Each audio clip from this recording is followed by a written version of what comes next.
So most people are familiar with this. This is a synthesizer. It's not hooked up right now. Let's hook it up. So you have the keyboard, and then you have, you know, either knobs or faders or just buttons, you know. And for the most part, these types of synthesizers are they're all internally wired. They're all internally routed. Everything is predetermined for the most part. There's not a lot of flexibility of what you can do. A modular synthesizer is basically the same fundamental building blocks as something like this or this or anything here, except nothing is pre-wired internally. Everything is, you just plug it into the power supply, and then everything has external jacks that you can plug in or out of. And so this sort of system here, this sort of thing was basically how synthesizers initially, when they were first made, they made systems like this, where you actually had to patch from one thing to the other, from the oscillator to the filter to whatever. It wasn't until the 60s when they realized, well, you know, we can't exactly sell something like this to, you know, your local church or your grandmother that wants to play music in her living room. So they started to scale them down a bit to systems like this, where, you know, they had to make compromises, obviously, and they had to make them less complicated, so they made them pre-wired internally and in a setup that was conducive to making music.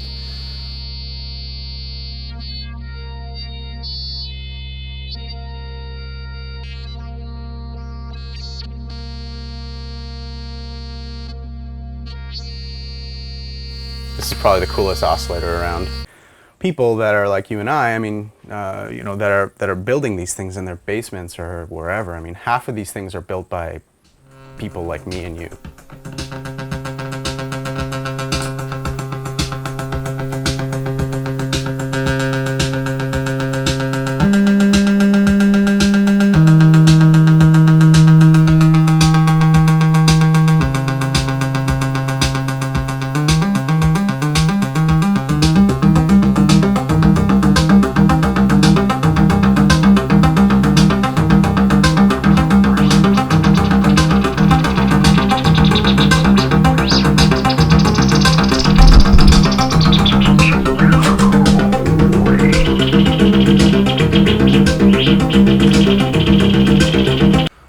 McGrath, who's you'll see him later on, I guess. It's nice when, you know, if the kids are asleep, you can't really crank a synthesizer or bang the drums, but you can strum a guitar. But you can. So I lost a tooth in December, knocked my tooth out skateboarding in Australia. So shoot me from this side. He runs a website called muffwiggler.com, which is the de facto global hub for modular synthesis and just music technology geeks in general. The other fella, Ed Eagan, two of his synthesizers, one of them was that really weird curved one, and then there's that other one that he was showing with the weird pressure pads, that one there. That one's like one of a kind. I mean, and he's just down the street. I used to play oboe, and there was always an endless, you're always controlling this entropic thing. It's always wanting to break down. And with the digital system, if you hit a switch, it's going to give you typically exactly what you had planned it to do. Analog systems don't do that. Like you can have things that drone on, and I've had sounds where I've played them, like had them just run overnight. This one was designed. I wanted to have a case that just was inspiring for me to come up to it and play it, and the stand sort of came about as a method of making it. I could have everything accessible, and when you're sitting at it, it's kind of like a space shuttle. Now that's similar design philosophy to this synthesizer, which is similar type of patching structure, but here again everything is sort of centralized. And the design philosophy with this was that it's essentially has two parts with performance areas here, so that you have pressure sensitive pads.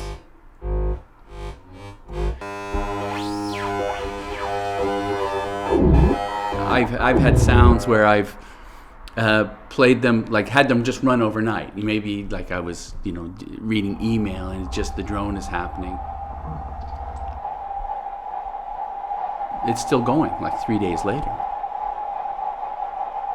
And you re-listen to it.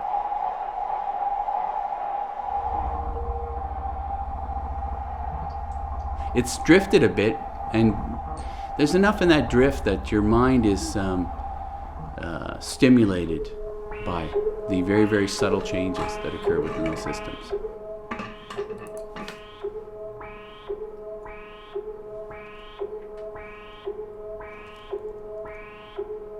Yeah, good, we're good. Okay. So this synthesizer, instead of using cables like I showed you on the other one to interconnect devices, the different modules, this uses a patch bay that you have a series of sources and then destinations this way. So you do a design where you bring things in and then they come up and then go into the outputs.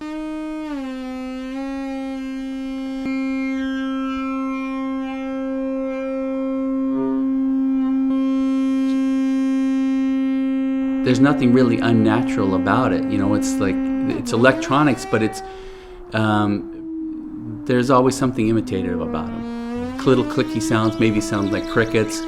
White noise bands sound like wind, because wind is kind of like all frequencies.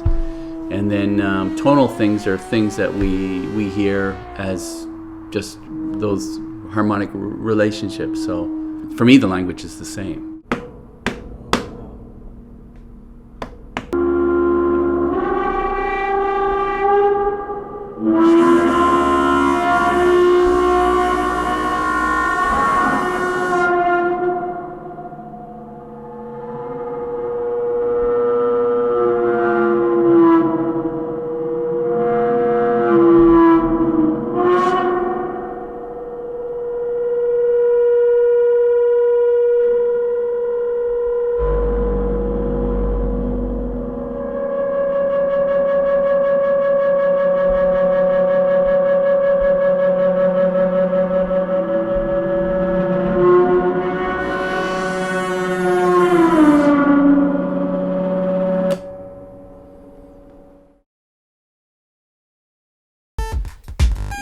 Kind of imagine how these things take you places you weren't really imagining. You start pushing the buttons, pushing knobs. I certainly didn't have this goofy little techno melody in my mind when we started patching this. It just kind of comes from the interactions you're having with the system. So this is my daughter's actually, my oldest is 10, and she's really into this now. And this is the stuff that she tends to do. She'll throw a little beat together, get a little oscillator pattern going on. She barely knows how the things work, but she knows where to put cables, and she knows if she turns these knobs and she starts to get beats and little melodic patterns out of the oscillator. I think one of the dirty secrets of a lot of modular enthusiasts, I started as a drummer. I'm not a trained keyboard player. Yeah, I can read music poorly and very, very slowly, but certainly not in real time. There's a lot of people, I think, who are, and people might get angry with me for saying this, but there's a lot of people involved in the scene, they're not traditional technical musicians. And there's a fair amount of technical knowledge you need to start using these things, but it's a very unique, specialized kind of knowledge. You don't get it from having gone to piano lessons or guitar lessons. The sounds you're making are really, really transient. They kind of exist sort of at that moment, and you do have to disassemble and take it apart, and you're never really going to get that same thing again. Whereas as your standard sort of digital synth you'll find in a major music store, you set the knobs, and if you like the sound, you can just hit save, and you have a preset. You can recall that exactly, at any point in the future, and you really can't go back to the exact same point in a modular synth. You sit down, you're going to have a session for a couple of hours, you have an idea of what sort of sound you want to make, and you start plugging the cables and turning the knobs, to go in the direction that you're imagining, and you never wind up there. You always wind up somewhere vastly different. The machine surprises you, and it throws some curveballs, and it doesn't react the way that you expected it to sometimes, and it takes you on a journey rather than just executing the sound. I'd known who Hugh Le Caine was. I'd heard of him in the electronic sack, and it was the first voltage control synthesizer. And the stuff we were doing downstairs, it's voltage control. That's how analog control systems work. So they had this thing at the museum as the only thing they were showing. And I know that Hugh Le Caine had quite a large experimental laboratory at the NRC. I knew about all these artifacts, and they were only showing this one. So we come back, and the curator's waiting there, and she says, look, I'm embarrassed to tell you this, but she says, we have a ton of his stuff, and I don't know what any of it is, but I'm delighted to bring you guys back there and show you what we have.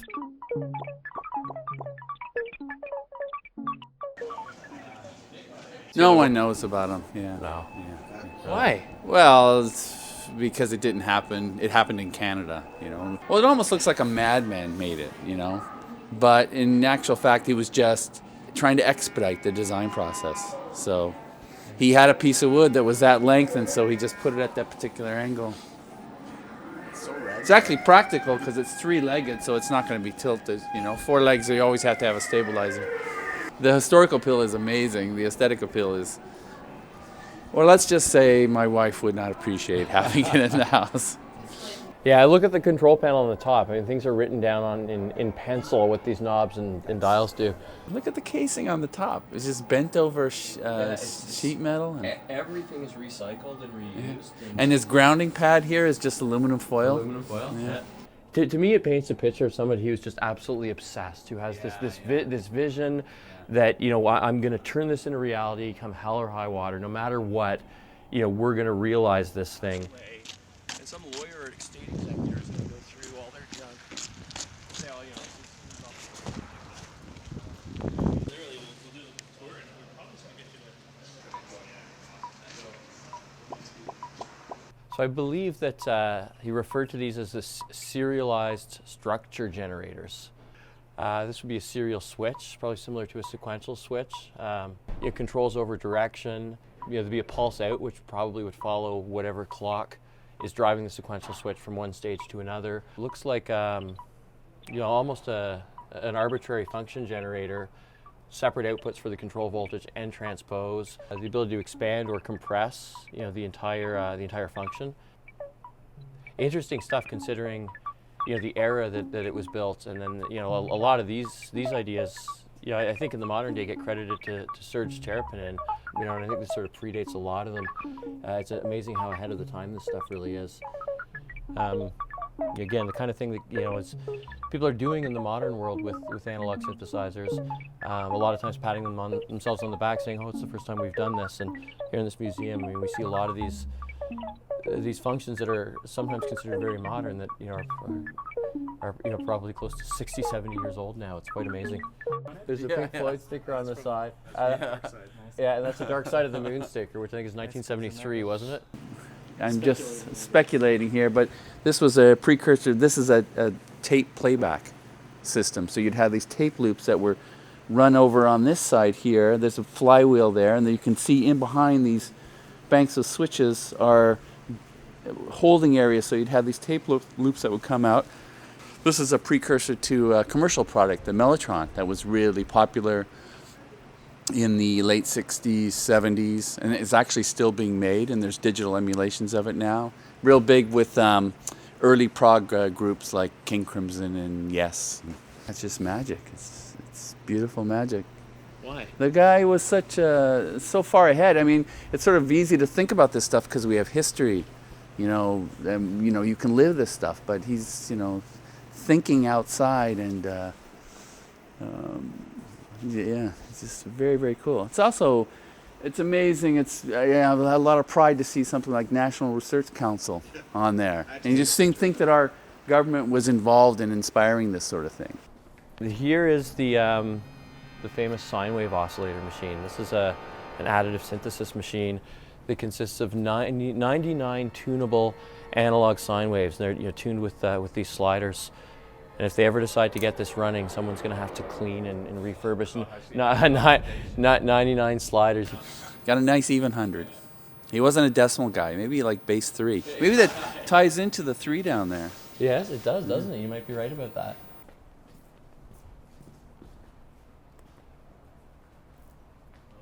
This guy's fascinating. We looked at this one before. If you may want to see if you have a light source to illuminate inside here, but it's very much prototype work. And actually, if you look here, it says it's an experimental model. It's neat to see everything being done on proto board rather than on etched circuit boards. I think it shows you it was probably a one-off, or at least the first of its kind. He was trying to build the equipment required to create a purely electronic music, to be able to synthesize tones and control them, in terms of their frequency, their harmonic content, their time domain and amplitude domain output, so that we could create an electronic music using this equipment. Not a hybrid of violin and a theremin or something like this. A purely electronic music, which I think at this day and age we're all quite familiar with. I mean, turn on the radio, watch the movie Tron, that's what you're going to hear. But in the 1930s, that was a very kind of high-flying, futuristic kind of concept. Absolutely, I agree. He was getting into the control of these electronic components. So was he a scientist or a musician? Both. They're both kind of explorers, and he wrote music, he did tape music and electronic music, and obviously to be able to construct and imagine these things, he's quite the scientist, quite the builder. With modulars, you can hook things up and it's always a what if. This wasn't meant to go here, but that's great. Let's explore that.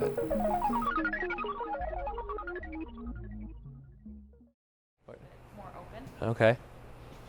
See the UNIVAC? That's one of the original computers. Computers used to look like that. Before they looked like that, computers took up an entire room. There's a